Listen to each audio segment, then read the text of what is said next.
नमस्कार दोस्तों, मेरा नाम है आशुतोष। आपका स्वागत करता हूं आपके अपने YouTube channel A to Z ई पाठशाला पे। आज मेरे साथ में आप एक बहुत ही महत्वपूर्ण वैकेंसी निकली है हम इंजीनियर्स के लिए, जो कि आप बहुत ही अच्छी अपॉर्चुनिटी है आप लोगों के लिए। इसके बारे में मैं पूरी आपको इन्फॉर्मेशन दूंगा और इसके एक एक डिटेल आपको बारीकी से बताऊंगा कि आपको क्या क्या इसमें चाहिए और क्या चीज़ें हैं। सारी डिटेल आपको इसमें पता चलेगी। और ये आपके लिए समझ लीजिए, मैं जब से देख रहा हूँ 2013 से पास आउट हूँ बीटेक का, और अभी तक में इस तरह से वैकेंसी कभी भी नहीं आई है। तब तक से तो मैंने देखा ही है, और उससे पहले भी मैंने नहीं देखा कि इस तरह से वैकेंसी आपकी ये वाली आई हो। तो ये बहुत ही अच्छा आपके लिए मौका आया हुआ है, जिस मौके को आपको हाथ से जाने नहीं देना है।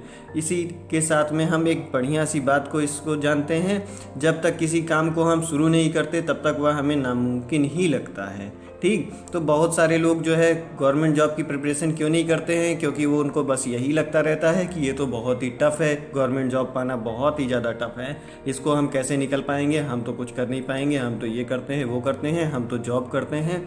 तो सभी बहुत सारे बहाने आप बताते हैं, और उसके बाद में बहानों के बाद में आप तैयारी शुरू ही नहीं करते हैं। अगर आप कहीं जॉब भी कर रहे हैं या आप कहीं नहीं भी जॉब कर रहे हैं, दोनों लोगों को अगर तैयारी करनी है और एक बढ़िया जगह पानी है, तो वो ये इसके आपके लिए एक बहुत ही अच्छा मौका, सुनहरा मौका आया हुआ है। तो कोई भी काम नामुमकिन नहीं है, आप भी इसमें सेलेक्ट हो सकते हैं। बिल्कुल 100% आप सेलेक्ट हो सकते हैं। जितने दिन है, अभी तो 1 महीने फॉर्म भरा जाएगा, फिर बहुत टाइम है आपके पास। उठाइए अपनी बुक्स, पढ़ना शुरू करिए। देखेंगे आप भी, आपको भी कुछ दिन में कॉन्फिडेंस आना शुरू हो जाएगा कि हाँ आप भी कर सकते हैं। मेरी कहने की ज़रूरत नहीं पड़ेगी, आपको खुद समझ में आएगा कि हाँ आप कर सकते हैं। जब कुछ दिन लगातार आप पढ़ेंगे, बस छोड़ना नहीं है, आपको साथ पढ़ना है और लगातार पढ़ते जाना है, तो आप भी एक दिन सक्सेस ज़रूर हो जाएंगे। इन्हीं सब बातों के साथ में अब हम जानेंगे कि कौन सी वैकेंसी है और क्या चीज़ है। देखिए, वैकेंसी आपकी आई हुई है UP technical education teaching service exams के लिए आई हुई है। उत्तर प्रदेश प्राविधिक शिक्षा अध्यापन सेवा, ये यूपी पीएससी के थ्रू निकली हुई वैकेंसी है आपकी। किसके थ्रू निकली है? यूपी पीएससी के थ्रू, आयोग, लोक सेवा आयोग के थ्रू निकली हुई है। ठीक, अब इसमें इस वीडियो में हम जानेंगे इसकी important dates, vacancy, educational qualification में आपको बताऊंगा, एज, सिलेक्शन प्रोसेस क्या है, इंटरव्यू क्या है, फिर उसके बाद में एग्ज़ाम पैटर्न क्या रहेगा आपका इसी में, और सिलेबस और नेगेटिव मार्किंग, ये सब इंपॉर्टेंट चीज़ें हैं। मिनिमम क्वालिफिकेशन मार्क्स, और फिर हमारी आपको बेस्ट विशेस भी इसमें रहेंगी। ठीक, फिर उसके बाद में चलते हैं, शुरू करते हैं इसके बारे में जानना शुरू। सबसे पहले हम जानेंगे इसकी इंपॉर्टेंट डेट्स क्या है। इसकी इंपॉर्टेंट डेट्स, जो एप्लीकेशन आपका स्टार्ट हो गया है 15/9 से, 15/9 से आपका 15 सितंबर से ये आपका फॉर्म भरना शुरू हो गया है। आप यूपीपीएससी की वेबसाइट पर जाकर के फॉर्म भर सकते हैं। अगर आपको जानकारी चाहिए फॉर्म कैसे भरना है, क्या करना है, तो आप एक इसमें कमेंट ज़रूर करिएगा। मैं पूरा एकदम डिस्क्रिप्शन में पूरा आपको मैं फॉर्म का नया वीडियो बना दूंगा, जिसमें आप कंप्लीट फॉर्म कैसे भरना है, क्या क्या डिटेल है, सब कुछ आपको मैं उसमें बता दूंगा। आप सामने देख सकेंगे कि क्या क्या चीज़ रिक्वायरमेंट है और कहाँ पर क्या भी भरना है। जिन्होंने पहली बार फॉर्म भरने जा रहे हैं या कुछ भी है, जस्ट पास आउट हैं, तो वो कमेंट ज़रूर करें अगर वो ये वीडियो देख रहे हैं तो। फिर अगर वीडियो पसंद आए तो इसको लाइक ज़रूर कर लीजिएगा, सब्सक्राइब चैनल कर लीजिएगा, जिसमें आप आगे भी आपको इस तरह से हमेशा सारी नॉलेज भरी वीडियोज़ मिलती रहें।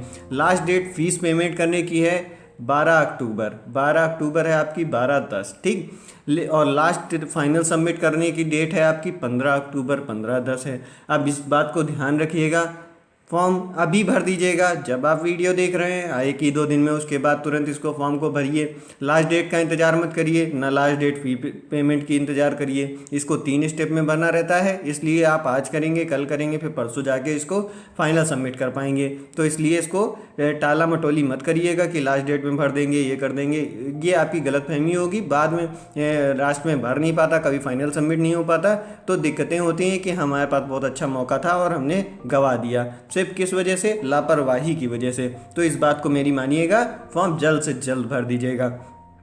फिर आगे देखते हैं इसकी एग्जामिनेशन फ़ीस क्या है। एग्जामिनेशन फ़ीस देखिए, यूआर अनरिजर्व और ईडब्ल्यूएस और ओबीसी के लिए 225 है। 225 में ये डिवाइड कर रखा है इन्होंने। 200 रुपये आपका एग्जामिनेशन फ़ीस है और प्लस 25 रुपये जो है आपका प्रोसेसिंग फ़ीस है, तो ये 225 हो गया। फिर SC ST के लिए 105 रुपये है, ये टोटल मिला के दोनों प्रोसेसिंग फ़ीस और हैंडीकैप्ड के लिए ये 25 रुपये है। फीस जो है नील है, से प्रोसेसिंग फ़ीस 25 पड़ रही है इनकी, और एक्स सर्विसमैन की 105 रुपये है, ठीक। और उसके बाद में डिपेंडेंट, फ्रीडम फाइटर और वुमेंस के लिए, इसमें वुमेंस के लिए फ्री नहीं है फॉर्म, उनको वो ओरिजिनल कैटेगरी के हिसाब से, अकॉर्डिंग टू ओरिजिनल कैटेगरी के हिसाब से इसमें से आपको फॉर्म फिलअप करना रहेगा। अगर आप जनरल के हैं तो 225, SC ST में 105, इस तरह से आपको फॉर्म की फ़ीस पेमेंट करनी रहेगी।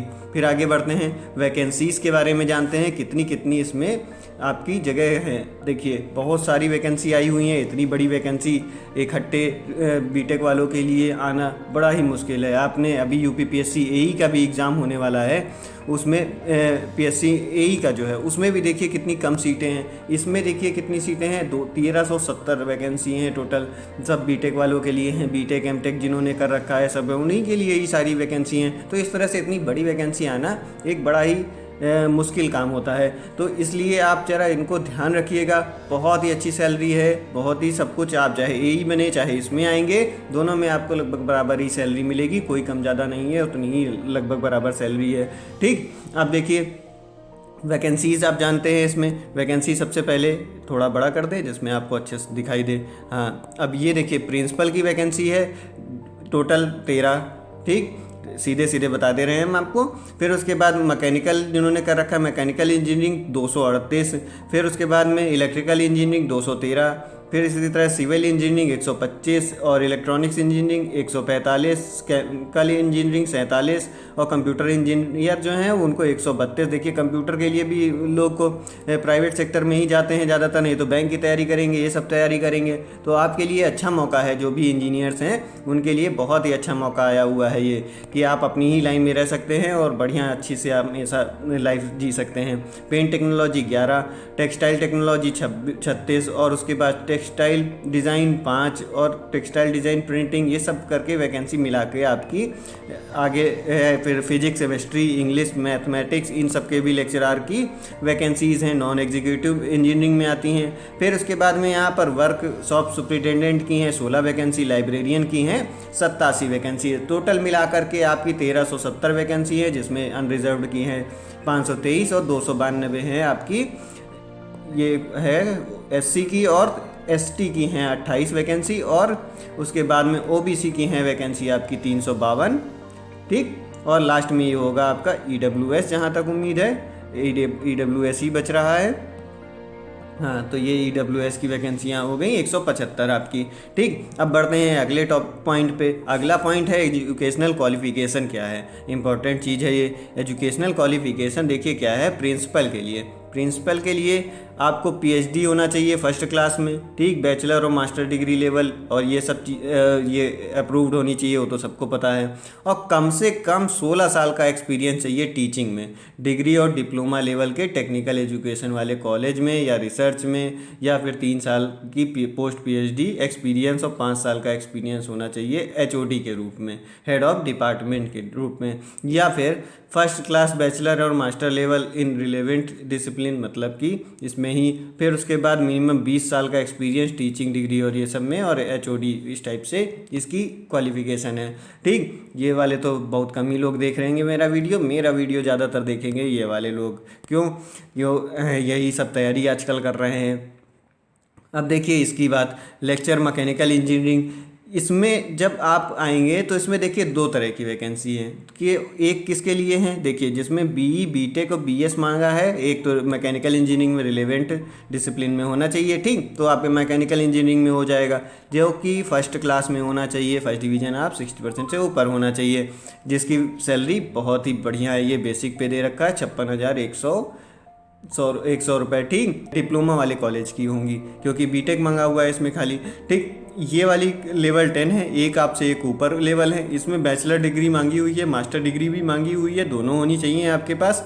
और लेकिन फर्स्ट क्लास किसी एक में भी है अगर तो आपका काम चल जाएगा। ऐसा नहीं है कि दोनों में फर्स्ट क्लास चाहिए, एक ही में से बीटेक में है एमटेक में नहीं है, या एमटेक में है बीटेक में नहीं है, तो भी आपका काम चल जाएगा, आप इसके लिए एलिजिबल हैं। ये होगी जब बीटेक वालों को पढ़ाना होगा जहाँ पर, वहाँ पर हमारे ख्याल से एमटेक को तो लेंगे ही, क्योंकि बीटेक को बीटेक पढ़ाएगा नहीं। ठीक, तो इसलिए ये आपकी वैकेंसी इसके लिए हो गई। 2 तरह की वैकेंसी हैं। इसी तरह से ये आपका इलेक्ट्रिकल इंजीनियरिंग, जितने भी इंजीनियरिंग वाले हैं, फिर सिविल इंजीनियरिंग, सब में वही सिस्टम कर रखा है इन्होंने।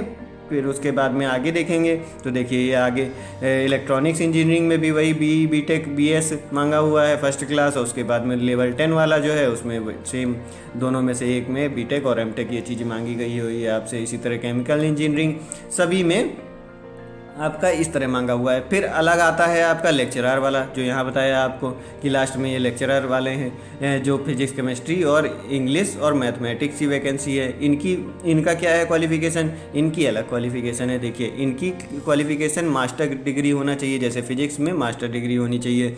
फिर उसके बाद लेवल 10 के लिए साइंस है, ये master degree with first class equivalent होनी चाहिए ये चीज़ें, और उनको नेट का एग्ज़ाम भी क्लियर किया होना चाहिए, जो कि यूजीसी या सीएसआईआर के थ्रू कंडक्ट कराया जाता है। ठीक, ये चीज़ें आपके पास होनी चाहिए। वैसे ही लेक्चरर केमिस्ट्री में जो है उसमें भी वही चीज़ है। फिर उसके बाद में इंग्लिश वाले में, इसमें भी मास्टर डिग्री इंग्लिश में होनी चाहिए आपकी, ये चीज़ें आपकी इसकी फिर नेट क्वालिफाई होना चाहिए। वैसे ही मैथ वाले में भी है, क्या मैथ में आपको फर्स्ट क्लास में डिग्री होनी चाहिए मैथमेटिक्स में, बाकी ये चीज़ें नेट वाली सेम चीज़ें हैं। ठीक, फिर उसके बाद में एक वर्कशॉप वाला था, वर्कशॉप वाले सुपरिटेंडेंट में आपका मैकेनिकल इंजीनियरिंग मांग रखी है। ठीक, ये चीज़ें हैं आपकी, ये हो गई आपकी इस तरह से। फिर उसके बाद में आगे बढ़ते हैं। हाँ, आगे बढ़ेंगे तो अगला देखते हैं। देखिए फर्स्ट क्लास कहा गया है, तो उसमें एक बात इन्होंने एक्स्ट्रा नोट दे रखा है, वो बताया क्या है कि अगर किसी के में ग्रेड पे करें, सॉरी ग्रेड वाला सिस्टम है, ग्रेड पॉइंट वाला सिस्टम है, तो उस जगह पर उनका क्या इक्विवेलेंट मार्क्स होंगे। देखिए ग्रेड पॉइंट अगर 6.25 है तो उसको 55% माना जाएगा, और 6.75 है तो उसको 60% माना जाएगा। 7.25 है 65%, इस तरह से उन्होंने दे रखा है, मतलब कि 60% मांग रखा है फर्स्ट क्लास जब अगर बीटेक वाले में, तो आपको 6.75 ग्रेड आपके होने चाहिए, तभी आप उसको भर पाएंगे। ठीक, ये हो गया। अब इसके बाद में एज का क्राइटेरिया क्या है। एज का देखिए क्या क्या इनका क्राइटेरिया है कि जो प्रिंसिपल के लिए है, प्रिंसिपल के लिए हमने आपको क्वालिफिकेशन और वो सब बता ही दिया है। तो इसमें क्या है, उन्होंने मांगा 35 साल से 50 साल के बीच के होने चाहिए आप, और ये डेट आपकी मानी कब से जाएगी, जुलाई 1, 2021 की डेट पर आप जो है 35 से 50 के बीच में होने चाहिए प्रिंसिपल वाले में। ठीक, और फिर जो दूसरे हैं जैसे फॉर लेक्चरर, ठीक, और कौन से चाहे इंजीनियरिंग वाला हो एंड टेक्निकल ब्रांचेस का हो। ठीक, और फिर दूसरा लेक्चरर जो था नॉन इंजीनियरिंग वाली ब्रांच, नॉन इंजीनियरिंग की ब्रांचेस जो हैं, और फिर वर्कशॉप वाला था वैकेंसी। ठीक, फिर लाइब्रेरियन। इन सभी पोस्ट के लिए आपकी एज 21 से 40 साल के बीच होनी चाहिए, और ये आपकी जुलाई 1, 2021 को जोड़ी जाएगी। आप देख लीजिएगा कि आप इसके बीच में होने चाहिए। ठीक, फिर दूसरा मतलब क्या है इसका, आप ये है डेट ऑफ बर्थ आपकी 2 जुलाई 1981 से लेकर के जुलाई 1, 2000 के बीच की होनी चाहिए। इसके बीच में अगर आपकी डेट ऑफ बर्थ आ रही है तो आप इस फॉर्म को भरने के लिए एलिजिबल हैं बिल्कुल अच्छे से, और आप भर सकते हैं इसको, बिल्कुल भरिएगा भी ज़रूर। फिर आगे बढ़ेंगे, सिलेक्शन प्रोसेस देखते हैं इनका क्या है। सिलेक्शन प्रोसेस इनका क्या है, रिटन एग्ज़ाम होगा आपका, एक रिटन एग्ज़ाम है इनका। ठीक, एक रिटन एग्ज़ाम जिसमें आपका इंटरव्यू होगा, इंटरव्यू। अब एक दिन में 2 एग्ज़ाम है, एक रिटन एग्ज़ाम का मतलब नहीं सिंगल पेपर नहीं है, एक दिन में 2 पेपर हैं। ठीक, एक ही बार रिटन एग्ज़ाम है, एक दिन में 2 पेपर हैं वो। फिर उसके बाद में उसको भी पूरा आपको हम आपकी डिटेल बताते हैं। रिटन एग्ज़ाम है, फिर उसके बाद में आपका इंटरव्यू है, बहुत ज़्यादा प्रोसेस नहीं है। फिर आगे बढ़ेंगे इंटरव्यू। इंटरव्यू के लिए इन्होंने क्या बता रखा है, इंटरव्यू में इन्होंने बता रखा है कि 2 गुने बच्चे बुलाए जाएंगे, जितनी वैकेंसी है उसके हिसाब से 2 गुने कैंडिडेट्स को इंटरव्यू के लिए बुलाया जाएगा। ठीक, वैकेंसी के हिसाब से। फिर आगे बढ़ेंगे तो एग्ज़ाम पैटर्न देखिए। एग्ज़ाम पैटर्न जो परीक्षा योजना है आपकी प्रधानाचार्य मतलब प्रिंसिपल के लिए। देखिए 2 प्रश्न पत्र हो रहे हैं, एक ही दिन में हो जाएंगे दोनों। एक है आपका 2.5 घंटे का, फिर दूसरा भी है 2.5 घंटे का, जिसमें से सामान्य हिंदी के 25 प्रश्न आएंगे, 75 क्वेश्चन नंबर का रहेगा। और दूसरा जो है सामान्य अध्ययन 1, जिसमें कि 100 क्वेश्चन आएंगे और प्रत्येक अंक 3 अंक का है, जो 300 नंबर का होगा। कुल जो होगा 375 का हो जाएगा। सेकंड पेपर भी पूरी उम्मीद है कि उसी दिन होगा, जिसमें 125 क्वेश्चन रहेंगे आपके, 375 नंबर का रहेगा, 375। उसके बाद में इंटरव्यू होगा आपका 100 नंबर का, तो 375 प्लस 375 प्लस 100 मिला के 850 नंबर की आपकी इसमें से फाइनल मेरिट बनेगी आपकी। ठीक, ये चीज़ हो गई। फिर आगे बढ़ेंगे, देखिए आगे जानते हैं। आगे है किसका, पुस्तकालय वाला लाइब्रेरियन के लिए। लाइब्रेरियन के लिए क्या है, इसमें सामान्य हिंदी आएगी, 2 प्रश्न पत्र इसमें भी हैं, पहला और दूसरा। ठीक, 2 प्रश्न पत्र होंगे, जिसमें पहला प्रश्न पत्र में हिंदी आएगी 75 नंबर की, और 300 नंबर का आपका टेक्निकल जो पुस्तकालय विज्ञान से आएगा वो आएगा। ठीक, तो ये हो गया 375 नंबर का। फिर इसमें सामान्य अध्ययन होगा, फिर मुख्य विषय आपका पुस्तकालय विज्ञान होगा, 100 नंबर का रहेगा, 100 क्वेश्चन रहेंगे, 300 नंबर का रहेगा, 375 हो गया। फिर 100 नंबर का आपका साक्षात्कार होगा, तो टोटल आपका 850 हो गए। ठीक, ये चीज़ हो गई, समझ में आ लीजिए इसको अच्छे से। फिर उसके बाद में आता है आपका जो सबसे ज़्यादा वैकेंसी है हमारे जैसे बीटेक वालों लोगों के लिए, वो उसकी बात कर लेते हैं। सबसे ज़्यादा इनकी वैकेंसी है, और ये समझ लीजिए आप लोगों के लिए बहुत ही अच्छा चांस है। तो जो भी लोग तैयारी कर रहे हैं, आपके पास टाइम हो चाहे ना हो, लेकिन आप फिर भी इसके लिए तैयारी करिएगा, चाहे जॉब कर रहे हैं, चाहे जो भी कर रहे हैं आप कहीं भी प्राइवेट सेक्टर में, लेकिन फिर भी पूरी कोशिश करिएगा। मेरी तो आपको ये राय रहेगी हमेशा, जो इलेक्ट्रिकल और मैकेनिकल और सिविल वाले हैं वो अगर प्राइवेट सेक्टर में है तो उससे अच्छा इसमें आपको बहुत ही ज़्यादा फ़ायदा मिलेगा। आप पता भी कर लीजिएगा अच्छे से अपने आप से ही। ठीक, अब देखते हैं इसमें क्या है। इसका क्या रहेगा, आपका पहला प्रश्न पत्र रहेगा, जिसमें आपका 25 सामान्य हिंदी के क्वेश्चन आएंगे, 75 नंबर का रहेगा। दूसरे में 100 नंबर के क्वेश्चन आएंगे, 100 क्वेश्चन आएंगे, 300 नंबर का रहेगा, 375 अंक का रहेगा, जो कि 2.5 घंटे का पेपर होगा आपका। ठीक, ये चीज़ होगी। अब इसमें भी देखिए दूसरा मुख्य विषय में विद्युत होगा, यांत्रिक होगा, सिविल, इलेक्ट्रॉनिक, जो भी आपका है, कंप्यूटर, टेक्सटाइल, जिससे भी आपकी जो ट्रेड है उसी से ही आपको क्वेश्चन पूछे जाएंगे। ठीक, ये हो गया। फिर दूसरा प्रश्न पत्र जो होगा उसमें क्या देखिए पूछा जाएगा, उम्मीद है शायद उसी दिन ही होगा।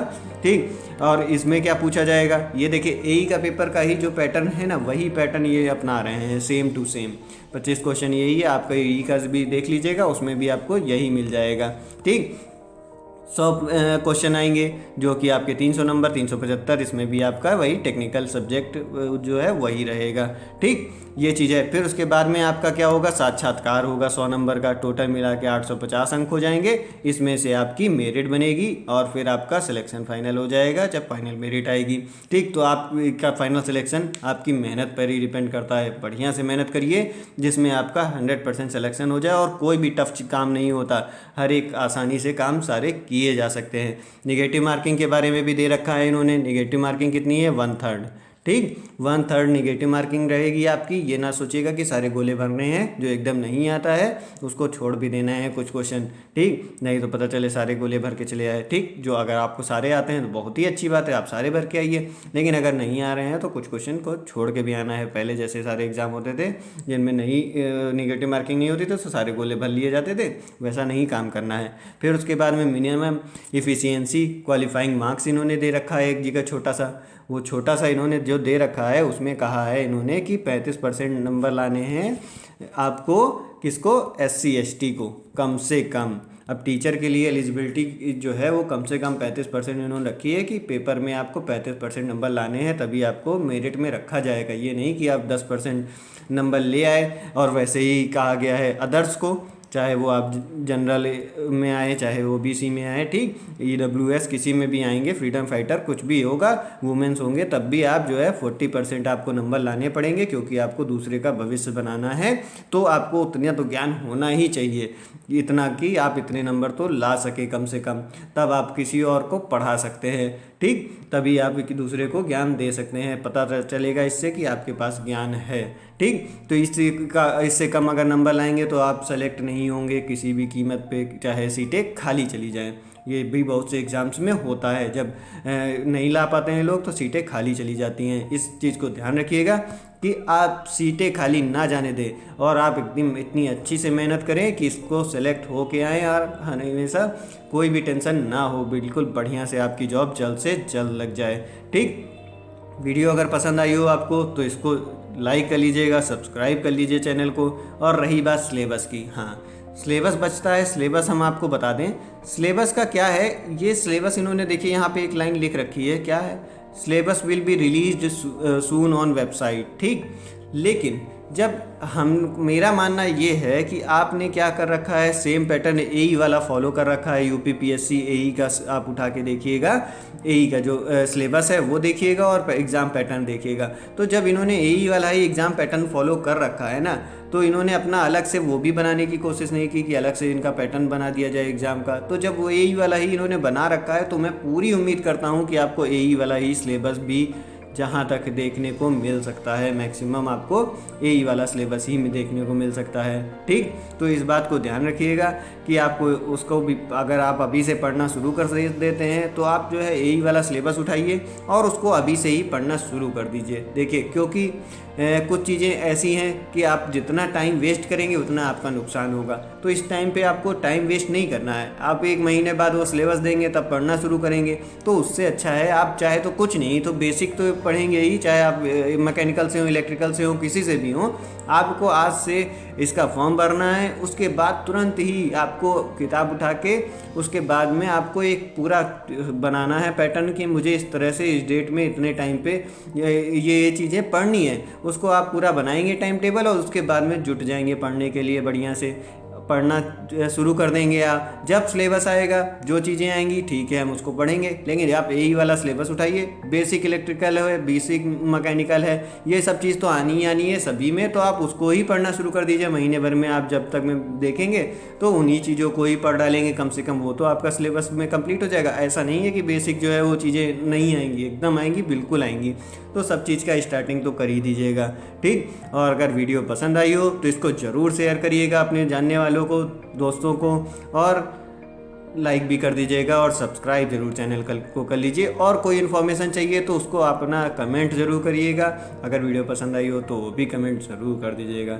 आपके लिए तैयारी के लिए आपको मैं जो है बेस्ट विशेष देता हूँ। All the best for your bright future, जिसमें आप सभी का जो वीडियो देख रहा है आपका सभी का मैं उम्मीद करता हूँ कि अच्छे से अच्छी जगह पर सिलेक्शन हो जाए और आपकी मेहनत भी कामयाब हो जाए। ठीक। मिलेंगे अगले